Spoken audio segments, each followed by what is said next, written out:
Hi, my name is Liz Gomez-Mans. I will talk about the 9-month-old and their normal and abnormal milestones and anticipatory guidance and then Tracey Pruden and Amanda Swangin will discuss the ASQs and provide a question and answer session for parents. So, 9-month normal milestones.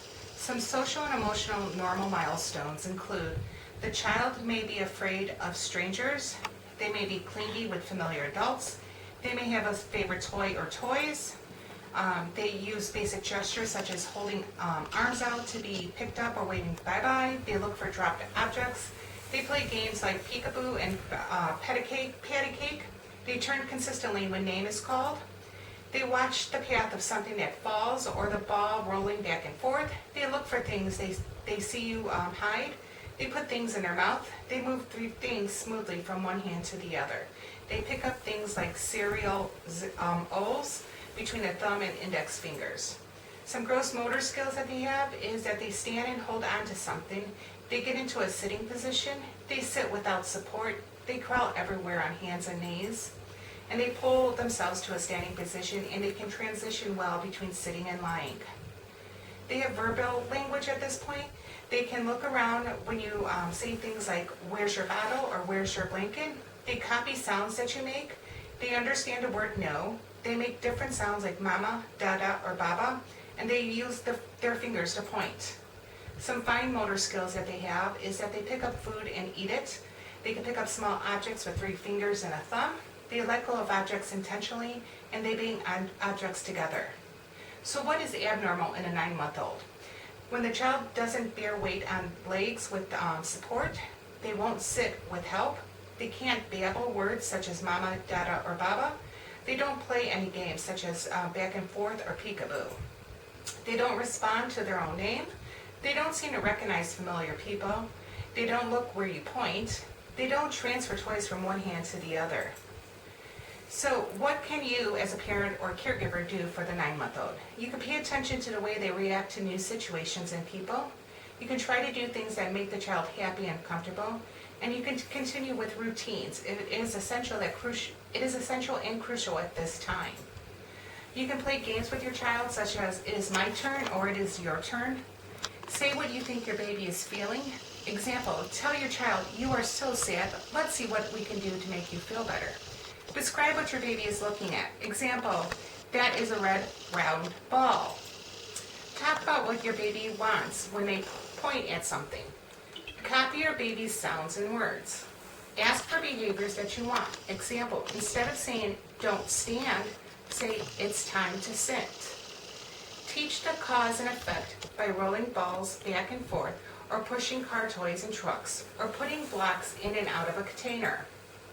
Play peekaboo and hide and seek. Read and talk to your child. Provide lots of rooms for your baby to move and explore in a safe environment. Put your baby close to things that they can use to pull up on safely. Some screenings that are needed. What screening should be done, you ask? Well, the developmental screening, which is the ASQ screening, which they will talk about later in a minute. And you need the oral health screening. Those are the universal screenings. Then you have the selective screenings, which include your blood pressure screening for at-risk children, your hearing screening for a positive on-risk screening question, a lead screening for your positive on-risk screening question, oral health for your primary water source, which is deficient in fluoride, and a vision screening for positive on-risk screening questions. So some ASQ questions can be, does your child say baba, mama, dada? Does your child pick up using 2 fingers? Can your child put one toy and switch it to the other hand? Pick up one toy and put it in one hand and switch it to the other hand. These are some of the questions that are on the ASQ questionnaire. So the parents will fill out each question and answer it honestly, and at the end it will tell if there is any kind of developmental delay. Immunizations. At this age, there are no recommended immunizations required unless there are catch-up immunizations, in which you would consult your PCP or your primary care provider or contact the CDC, ACIP, or the AAP website for the current immunizations needed to catch up with. The immunizations that they should have had is your HIV, your hepatitis B, hepatitis A, your MMR, your pneumonia, PCV 13, or PCV 7, you have your IPV, you have your polio, MMR, did I say that one? And they should start beginning the influenza vaccination at this point. So some safe home environments, that includes burn, poisoning, drownings, falls, and abuse. As a child develops more fine and gross motor skills, it is important to review how to keep the home environment safe. Remember, no home is ever childproof, but parents, caregivers can initiate change to make the home safer. And this includes friends' homes, family homes, and daycares. So never leave heavy objects or containers of hot liquids on tables with tablecloths that can be pulled down. Turn handles on pots, pans, and dishes so they do not hang over the edge of a stove or table. Use appropriate barriers around space heaters, kerosene heaters, and wood stoves. Keep electrical cords out of reach. Mouth burns can result from child chewing on the end of a live cord or on a poorly insulated one. Household products such as cleaners, chemicals, and medicines should be locked up, out of sight, and out of reach of the child to prevent any poisoning.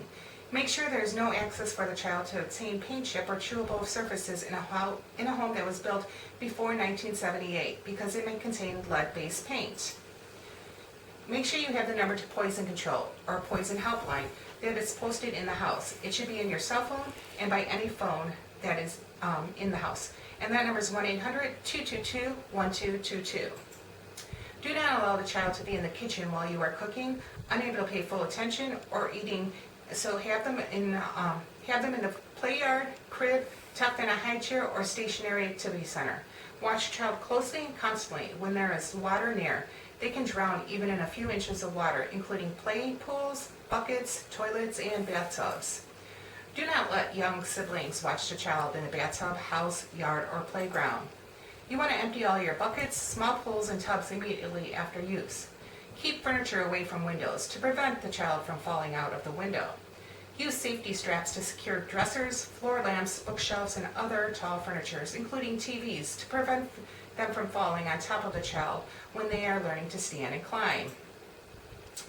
Safety issues with the child is another safety issue would be your rear-facing car seats, which is the best protection for the child's head, neck, and spine.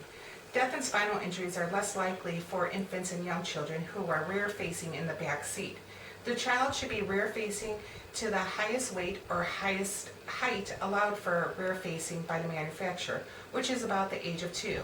It is not dangerous for the child's feet to touch the vehicle's back seat. Remember that the parents' own driving behaviors, including using seatbelts at all times, not driving under the influence, and not using any electronic devices while driving, are all important to the health of the child. There should be a 5-point harness at all times on the child's car seat. The child should remain in the rear-facing car seat as long as possible until the age of 2. And the child reaches the maximum height or weight allowed by the rear-facing safety car seat manufacturers, then they should be put in a convertible or 3-in-1 seat that is approved for use in rear-facing to high weight and heights, which is up to 50 pounds and 49 inches, depending on the seat. The child should always be in the back seat, which is the safest, until the age of 13. Do not start the engine until everyone is buckled in. Remember, your own safe driving behaviors are important to the health of your child. So use a seatbelt at all times, no drinking and driving, no illicit drugs, and no illicit drugs and driving, and never text or use a cell phone or use the electronic devices while driving. Never ever leave a child alone in a car for any reasons, and never, even for a brief moment. Develop habits that will help prevent you from ever forgetting your child in a car. Always put something in the back seat so that you remember to grab something and your child. Each year, an average of 37 children die of heat stroke after being left in cars. That becomes extremely hot inside. More than half of the deaths are infants and children younger than age 2. In most cases, the parents or caregivers forgot the child was in the car. Always scan the car before closing it and locking it. Cracking open a window will not prevent heat stroke. So remember, children have significantly less surface area than adults and less ability to regulate the internal temperature or thermostat, which results in bodies overheating up to 5 times more quickly than adults' bodies. Let's talk about firearm safety. The American Academy of Pediatrics recommends that firearms be removed from the places where children live and play. Children are not reliable to be taught not to handle firearms, so keep them out of sight and out of reach. Homicide and suicides are more common in homes that have firearms. As a child becomes more active, the potential dangers of firearms become even greater. The best way to protect from injury or death from a firearm is not to have one in the home. So if one is necessary to have one, or a home that is being visited has one, then the firearm should be stored, unlocked, and locked, they should be stored, unloaded, and locked with ammunition locked separate from the firearm. Remember, keeping firearms out of sight, out of reach of the child at all times. Child abuse. Child abuse can be categorized as physical abuse or neglect. It can also be categorized as sexual abuse, emotional maltreatment, medical child abuse, or failure to thrive.